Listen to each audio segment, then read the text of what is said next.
Virgile, qui est devenu tout blanc. Ouais, j'ai voulu faire comme toi. Bah ouais, c'est ça, t'as voulu me copier. Non, je plaisante.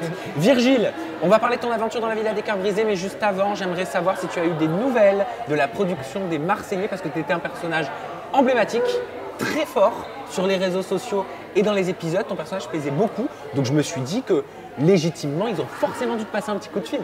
Eh ben non. Oh J'ai pas eu de nouvelles et apparemment j'étais pas, peut-être pas assez emblématique comme tu dis parce que j'ai pas eu de nouvelles. Et alors ça, tu le vis comment? Tu l'as vécu comment? T'es passé par quelles étapes psychologiques? Ben forcément l'ego il en prend un coup, mais bon je me dis que bah, c'est la vie et que bah, si j'étais pas assez emblématique, bah, c'est peut-être moi, je sais pas, je me suis remis en question, mais après je me dis que sur les autres productions on m'adore, donc je me dis que bah, les autres ont de la chance de m'avoir. Tu t'es remis en question à quel niveau? Bah, je me suis dit je suis peut-être pas un assez bon candidat ou peut-être là le fait que je sois en couple et posé avec Chloé ça a peut-être moins d'intérêt, je sais pas. Franchement j'ai eu des doutes un peu, mais après je me suis dit que dans la villa ça s'est hyper bien passé et tout le monde, toute la production était super contente de moi. Donc, Mais au final, ça te fait un point commun avec ton ex Hilary. ouais, Maintenant, vous êtes sur TFX. c'est ça, on est sur TFX maintenant. Imagine, tu la retrouves. Il y a des chances maintenant. Bah, si je la retrouve ce sera le destin, mais bon, il n'y a pas de tension et si je la retrouve, bah, tant mieux pour le... Mais vous vous donnez des nouvelles quand même? Vous êtes dans quel état d'esprit par rapport à votre ancienne relation? Bah, moi, comme Hilary, c'est mon ex et que là, je suis en couple avec Chloé et que par respect pour Chloé, je vais pas parler avec Hilary, même s'il n'y a pas d'ambiguïté. Le fait de parler avec son ex, c'est compliqué quand on est en couple. Allez, on va parler de la Villa des Cœurs Brisés, de ta problématique qui est j'ai l'amour malheureux. Ça veut dire quoi? Bah, comme les gens ont pu le voir à la télé, mes histoires d'amour, c'est très compliqué. J'ai beaucoup de ruptures qui m'ont fait mal et ouais, bah, en fait, ça veut dire que quand je suis en couple, je me transforme en une autre personne et cette personne, bah, c'est pas la personne que... Comment expliquer? Bah oui, c'est très alors compliqué attends, à expliquer. quand tu es en couple, tu te transformes en quelle autre personne? T'es pas toi, c'est ça? Non, je suis une autre personne et du coup, bah, je mène la vie très dure à la personne qui est en couple avec moi et bah, du coup, forcément, dispute sur dispute sur dispute, bah, ça casse. Ok. Est-ce que tu sais pourquoi tu es une autre personne? Et quel type de personne est-ce que tu es? Quel masque tu mets sur ton visage? Bah, je deviens un peu plus chiant, un peu plus jaloux, très possessif, je perds un peu confiance en moi et c'est ça qui fait que après, bah, la personne avec qui je vis bah, ne me reconnaît plus et je ne rends pas la personne avec qui je suis heureuse. Donc c'est peut-être pour ça que ça ne marche plus après. Est-ce que c'est pas parce que quand tu aimes quelqu'un, tu as peur de voir cette personne partir?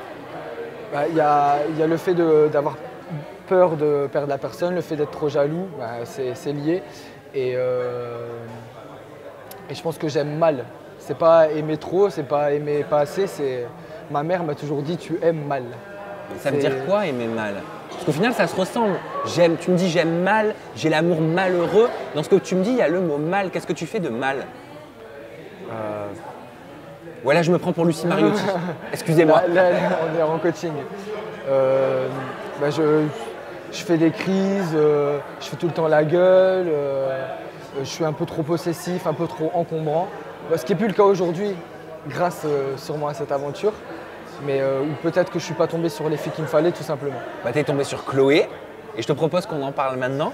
J'ai la sensation que dès les premiers épisodes, tu t'es attaché à son discours, à son histoire personnelle. Il y a eu un attachement qui s'est fait. Chloé, elle m'a tout de suite marqué. Autant par sa personnalité que par son physique. Et je pense que c'est vraiment une personne qui me correspond. Et moi j'ai eu envie de l'aider, j'ai eu envie d'être là pour elle, qu'elle aille mieux. Donc en fait le fait qu'il y avait sa problématique et qu'en plus c'était une personne avec qui je m'entendais hyper bien, bah, c'est cette fusion qui a fait que bah, aujourd'hui on en est là et on est très heureux ensemble. Est-ce que c'est évident de tomber amoureux, et on va en parler de votre histoire d'amour, d'une personne qui ne s'aime pas? Ben non, bizarrement non, parce que son mal-être m'a donné envie d'être là pour elle, de l'aider. Donc forcément que je me suis attaché encore plus à cette personne et que j'avais envie juste de la pousser vers le haut, qu'elle se sente bien et de la rendre heureuse. ce qui est un peu le contraire de ma problématique, vu que moi j'ai l'amour malheureux. Je pense que nos problématiques ont été un peu complémentaires. Est-ce que tu as compris son mal-être? Est-ce que tu comprenais ses complexes?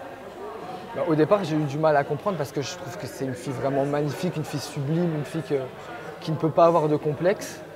Et justement, j'avais envie qu'elle se sente belle en la regardant avec mes petits yeux de biche et de la rendre vraiment qu'elle se voit dans mes yeux comme elle doit se voir dans le miroir, c'est-à-dire une fille magnifique. Pourquoi au départ, votre relation, vous vouliez qu'elle soit secrète? Et je crois que ça vient pas de toi.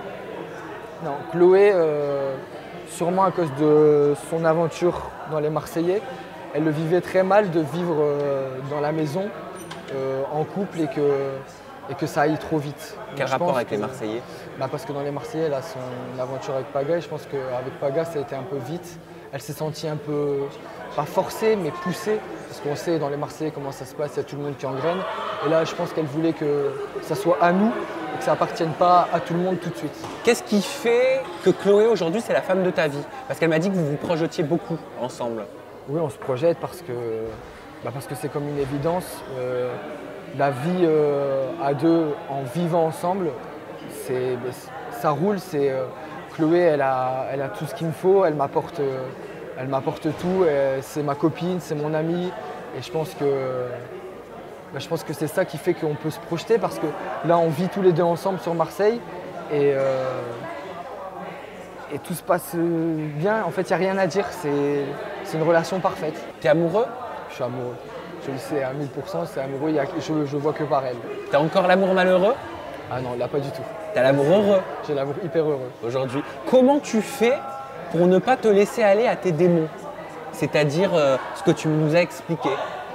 Le fait d'être possessif, d'être jaloux, de ne plus être le même. Je pense que c'est parce que Chloé me correspond. C'est parce que j'ai eu des bons coachings dans la villa qui m'ont appris à me connaître et à combattre ces démons. Et il y a aussi cet équilibre que j'ai avec Chloé qui fait que c'est comme une évidence et qui fait que Chloé c'est une fille très droite. Je sais que j'ai une confiance transparente en elle, donc elle m'apporte toutes ces choses qui font qu'aujourd'hui j'ai plus l'amour malheureux du tout et que je suis comblé en amour. C'est vrai que tu l'as beaucoup trompée ou pas dans l'aventure? Trompé non, c'est pas trompé parce qu'on a eu nos hauts, nos bas, on s'est quittés. Non, il n'y a pas eu de tromperie. Alors il y a eu quoi s'il n'y a pas eu de tromperie? Parce que moi j'ai ouï dire, je suis désolé, qu'il y avait eu quand même pas mal d'allées-venues au niveau des prétendantes. Et il y a eu cette prétendante Virginie et c'est plus moi qui a trompé Virginie avec Chloé parce qu'en fait j'avais cette alchimie avec Chloé que je ne trouvais pas ailleurs et j'étais un peu perdu parce que dans le sens où Chloé ne voulait pas aller trop vite. Et du fait que Chloé ne voulait pas aller trop vite, elle me mettait des freins et du coup moi je lâchais, mais en fait elle était toujours là. On arrive, parce qu'en fait il faut expliquer les choses par le commencement. Virginie, on l'a découvert, de façon un petit peu à l'envers dans la villa La Bataille des Couples, alors qu'elle est arrivée en prétendante dans la villa 4, je fais le télétexte. Et en fait, c'est pas avec Chloé que tu t'es mis tout de suite, c'est avec Virginie. Et donc en fait, t'as été infidèle à Virginie. C'est ça. Mais au départ, Virginie, elle faisait pas des petites choses, des cachotteries avec Shogun dans ton dos aussi? Non, je pense pas. Honnêtement, Virgile? Non, je pense pas qu'ils ont fait des cachotteries. Mais en fait, le truc qui s'est passé, c'est que Virginie s'entendait beaucoup mieux avec Vincent qu'avec moi. Donc forcément, elle passait plus de temps avec Vincent dans la villa qu'avec moi. C'était très bizarre. Et c'est ce qui a fait que ça n'a pas matché du tout parce qu'en plus, moi, j'avais Chloé qui était là et j'avais Dieu que pour Et pourquoi ça pouvait pas le faire avec Virginie? Parce que déjà, il y a la présence de Chloé. Je trouvais Chloé 10 fois plus belle et 10 fois plus... J'étais attiré 10 fois plus par Chloé que par Virginie. Alors pourquoi être allé sur Virginie au départ? Parce que j'étais perdu et que je vais pas mentir, Virginie, c'est pas une fille qui est moche et qu'avec Chloé, ça allait trop lentement pour moi. Donc c'est peut-être pour ça que j'étais perdu et j'étais pas encore fixé dans ma tête sur Chloé. T'as eu un choc quand Inès débarque ou pas? Ouais, gros choc. Surtout qu'on ne s'était pas revus depuis notre rupture, on s'était quittés par texto. Depuis les Princes de l'amour, hein. Depuis les Princes. On est resté un petit peu ensemble après les Princes. Ça n'a pas marché du tout, je vais pas mentir, c'était une catastrophe. Et on s'est quittés par appel, donc on s'est même pas vu. Et la fois où on s'est revus, c'était dans la villa. Et ouais, ça a fait un choc et c'était très très compliqué de revoir son ex. Mon histoire avec Chloé, mon histoire avec Virginie, c'était c'était les feux de l'amour. Parce que je vais te faire réagir. Elle a dit, Inès, avec Virgile, ça ne s'est pas terminé à cause de la jalousie. Virgile a beaucoup de défauts, de qualités. On va lui laisser le fait qu'il est gentil et un peu concon. À part ça, vivre avec Virgile, c'était une vraie torture. C'est se payer le restaurant solo.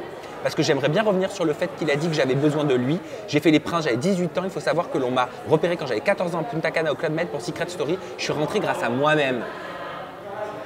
Elle est rentrée grâce à elle-même, mais elle n'est pas restée grâce à elle-même. Si ça n'avait pas matché, je ne vais pas dire qu'elle me doit tout, mais et déjà le resto toute seule, c'est des conneries. T'étais radin? Mais pas du tout. Mais il faut savoir que Inès, elle n'a peut-être pas la même notion de radinerie que moi, parce qu'elle a vécu dans le luxe, c'est une princesse, et pour l'assumer, je pense qu'il faut un salaire limite de footballeur. Elle a dit aussi, il fait le crevard pour 1 euro à Marrakech. Il n'a rien voulu assumer du début jusqu'à la fin. J'étais amoureuse, donc j'en avais rien à faire, j'ai laissé faire. Il n'a même pas cueilli une fleur dans un jardin. Tout ce qu'il savait faire, c'est péter un câble parce qu'un mec me regardait. Il a pété un câble car j'ai fait un ping-pong avec mon père. Il ne supportait pas que j'approche d'autres garçons. Sans parler de l'alcool, le mec se tabassait tout seul. Quand on rentrait de boîte, je devais le tenir sur le lit pour le gérer. Non, mais ça, comment croire ça? Comment on peut pas croire ça? Je ne sais pas pourquoi elle a été racontée tout ça. Moi, j'ai même pas réagi parce que je préfère ignorer. Oui, mais quand même, c'est important que tu réagisses parce qu'elle te fait passer pour un mec qui boit en plus beaucoup, quoi. Non, elle boit plus que moi limite et j'ai même pas envie de m'exprimer sur ça parce que ça en vaut même pas la peine. C'est des gamineries. Pour moi, c'est des gamineries. Ça t'attriste ou pas? Ça me fait rien. Franchement, ça me fait rien. Je suis largement au-dessus de ça. Largement. Comment tu as vécu son départ, par contre? Parce que je sais que ça a été tonitruant. Son départ, en fait, à ce moment-là, ça se passait bien avec Inès. On était limite devenus amis. Et son départ a déclenché beaucoup de choses. Ça a été... J'ai tourné la page grâce à son départ, mais ça m'a un petit peu affecté parce que je me disais que je lui disais au revoir une bonne fois pour toutes. Et je pensais qu'on garderait quand même, peut-être pas une bonne relation, mais qu'il n'y aurait pas de tension. Et quand je vois qu'elle raconte tout ça après, je trouve ça petit. Et comment tu l'as pris au moment de son départ quand elle dit bah moi je me casse parce que contrairement à vous, moi je suis juste jeune, j'ai pas de problématique. Si elle n'a pas de problématique, tant mieux pour elle. Franchement, je sais pas quoi dire. Merci, au revoir. Ouais. Bon, je vais te laisser le mot de la fin alors, Virgile. Tu peux finir comme tu en as envie, comme tu le souhaites. Ta caméra, elle est juste là. Merci à tous de me suivre et rendez-vous dans la Villa des Cœurs Brisés 4. Vous n'êtes pas au bout de vos surprises.